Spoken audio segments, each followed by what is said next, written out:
Hey guys, Greg Mustreader here. In addition to my podcast, I've decided to publish short videos where I speak about rationality, transhumanism, productivity, evidence-based biohacking, trends of development in society, and other interesting topics. The first topic is how to stay productive and sane during the self-isolation of quarantine. Here are my 5 tips based on scientific research and personal experience, with refutations of some common myths regarding productivity. All those tips apply equally in ordinary times as well, but are especially helpful in times of seclusion. In order to stay productive inside your 4 walls, you need to form habits that are based on triggers. A trigger is something that, not surprisingly, triggers some action. For example, once you hear your morning alarm ring, you immediately get up from your bed and do 20 push-ups. That's a trigger and a habit.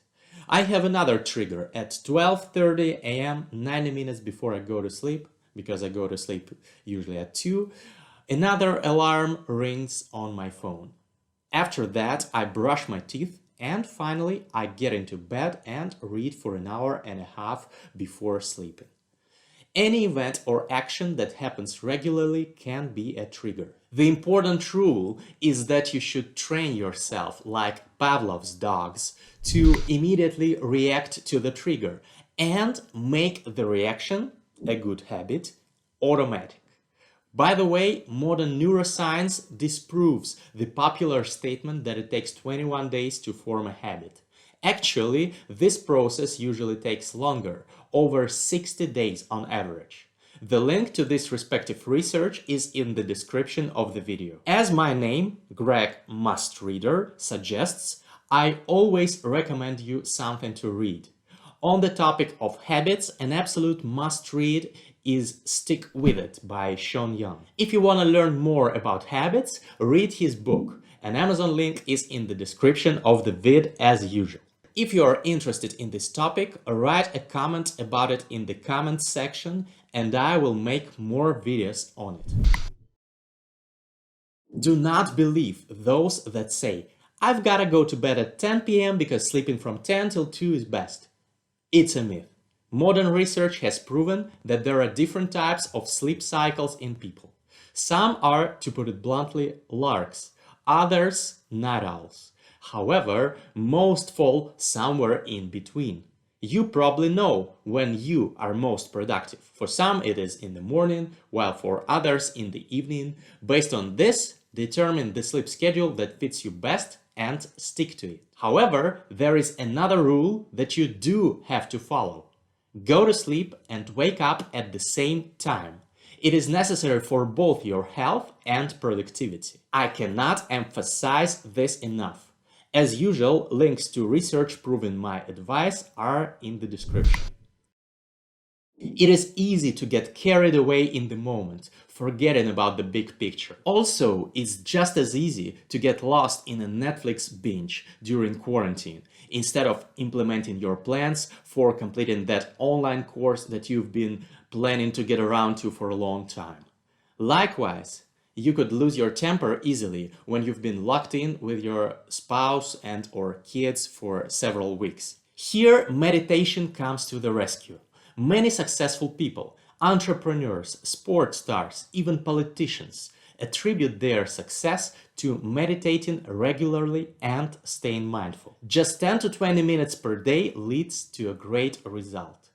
Although some successful people, like Twitter and Square founder Jack Dorsey, or the best-selling author and historian Yuval Noah Harari, meditate several hours per day and insist that it helps them significantly. Those people know the price of time, so it must tell you something. If you are wondering, there are hundreds of scientific publications regarding the benefits of meditation. Just visit the wonderful PubMed portal and type meditation in its search engine. I meditate regularly using the app Waking Up by the famous neuroscientist Sam Harris. In the description of the video, you can find a link for your first free month of using this app. I did not get any money for this, but the app is truly amazing. Recommend. Another great app for meditation is Headspace. Link is also in the description. It is more popular and has over 50 million users. I have enjoyed both apps, but I think that waking up is slightly better, although it is a matter of taste. Getting some physical activity during the day at home is of paramount importance when you are locked in. When you don't move around, you become hypodynamic, which means that you lack physical activity. To avoid this, I strongly recommend getting at least some daily physical exercise. A nice option is getting a rowing machine, step machine, even a stationary bicycle, or a stand where you can put your existing bike, converting it into a piece of gym equipment. If that's not an option, I personally do body resistance exercises such as push-ups, pull-ups, as well as warm-up and stretching exercises. I do this every day, and for this you don't even need to buy any equipment. Also, if you live in a place that's not too sunny, like me, because I live in Russia, you absolutely need to take vitamin D, at least in prophylactic doses. Of course, I'm not a medical professional, so don't take this as advice from a doctor. Ideally, I recommend doing a blood test for vitamin D deficiency to determine whether you need it and the right dose. However, in the current situation, going out for blood tests is probably problematic. So you could just take a small dose of 1 to 2,000 IUs per day. Start with that. You can buy vitamin D in almost any online drugstore.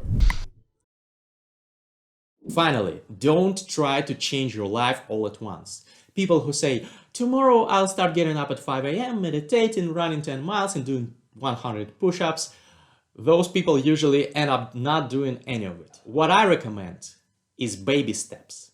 Implement changes into your life in small portions, gradually and one at a time. Research proves that this is the only effective way for most people. Otherwise, you will fail. Go slow, and after some time, you will reap the rewards. Finally, of course, please stay home. In my Medium blog, I have published a huge post listing the best free online courses to take, best fiction and non-fiction books to read, and best educational YouTube channels to watch during quarantine. Check out this post. The link is in the description of the vid. Many people have already enjoyed my selection of texts and courses. I hope you like it as well. If you liked this video, please subscribe and hit the like button and ding the bell button below. I'm Greg, Mustreader. See you next week.